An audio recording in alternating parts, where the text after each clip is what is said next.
chắp đau mà bao đi trâu kia bên đây nè dương dương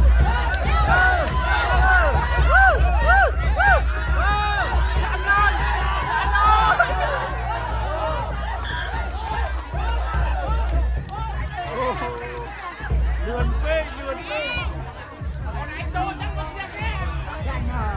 tụi rạc mà nè tí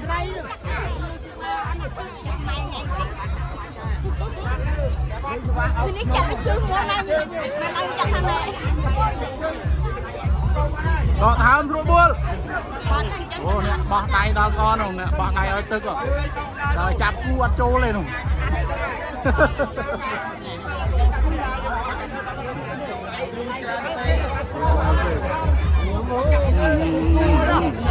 Bỏ sẵn rồi tan.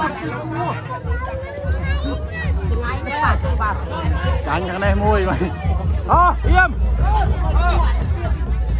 Từng tivi. Ui, đi, thôi. Có đáy score đó, có đáy score.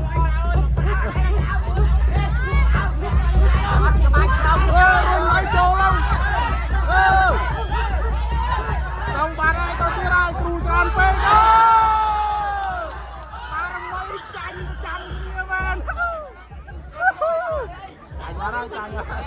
Bà là mấy trăm kia nha ini ơi Đạt ơi thằng này xin lo thằng này bán thơm canh bà là mấy trăm kia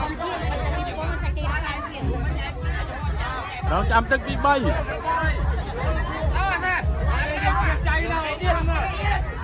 đâu đặt lấy mà phải đâu đi đây ơi đâu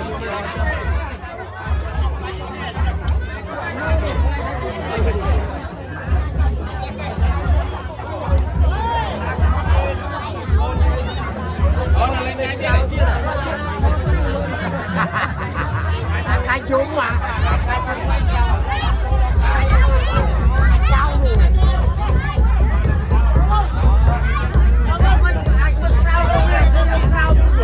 đừng đi bay chặt đâu ui đây con ăn con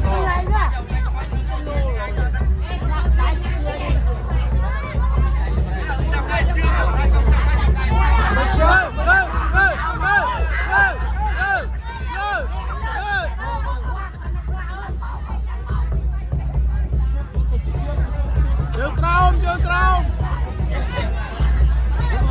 ơi chụp kê dắt chụp kê dắt chụp kê